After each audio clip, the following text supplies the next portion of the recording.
Bonjour à toutes et à tous, chers bénévoles. Nous avons voulu vous adresser une vidéo pour vous dire que nous poursuivons la préparation de notre marathon.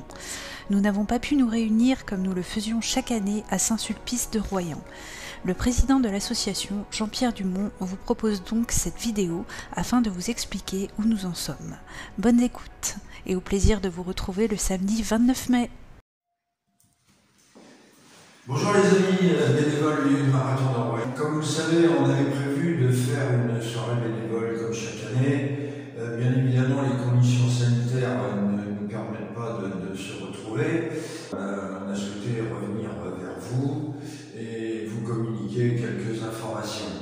Au jour d'aujourd'hui, bien évidemment, la manifestation aurait du mal à se dérouler. Mais bon, on espère bien que la situation sanitaire va évoluer dans le bon sens. On a établi un protocole sanitaire, puisque bien sûr l'événement ne se fera pas dans les conditions qu'on a connues ces dernières années. Il faut pouvoir se protéger, et donc ce protocole sanitaire a été proposé il y a quelques jours à la préfecture, et on attend un retour pour savoir si ce protocole est acceptable de leur point de vue, auquel cas voilà, ça nous donnerait déjà un élément positif. Alors bien évidemment, on vous tiendra informé de l'avancement de la situation. Les responsables de commission sont déjà venus vers vous pour vous demander confirmation de votre présence pour l'édition du 29 mai. Donc certains ont déjà répondu, on les remercie.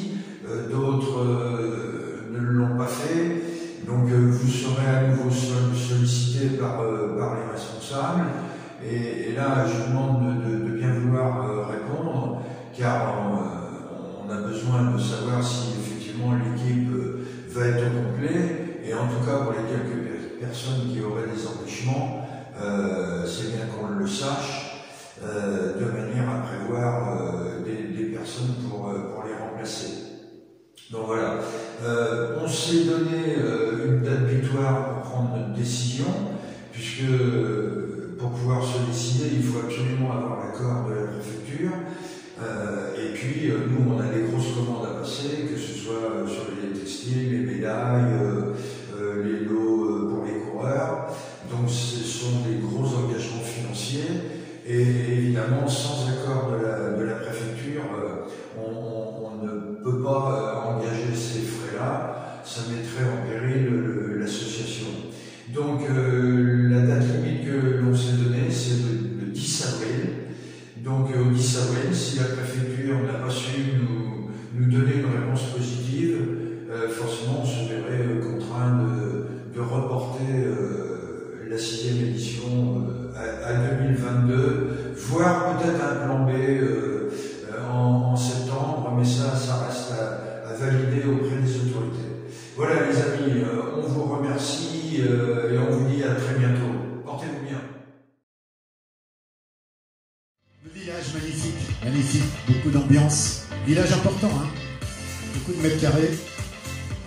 Et là aussi, nous avons beaucoup de spectateurs sur la course des enfants, des spectatrices bien sûr. Énormément. Ah bah oui. Très très belle ambiance. On refait là, tout un programme d'animation d'avant-course, parce que ça aussi les coureurs, ils aiment bien et puis ils s'en rappellent.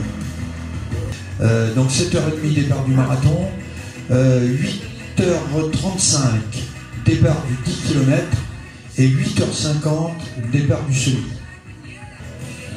Ça c'est un garçon que vous avez peut-être remarqué sur la course. Juste une information, vous avez vu, il court torse nu avec sa croix dans le dos, Jésus, sa couronne d'épines. Sur le marathon de La Rochelle au mois de novembre, il court torse nu comme ça.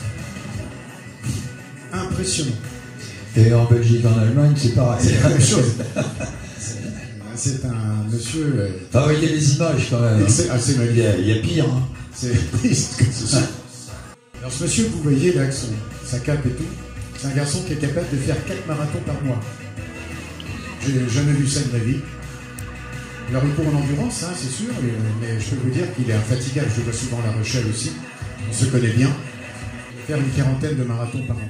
Avec un parcours comme ça, comment voulez-vous que les gens n'aient pas envie de revenir à Royan? Concrètement, le public pourra voir beaucoup de fois les coureurs passer. Et là, il y a une concentration de spectateurs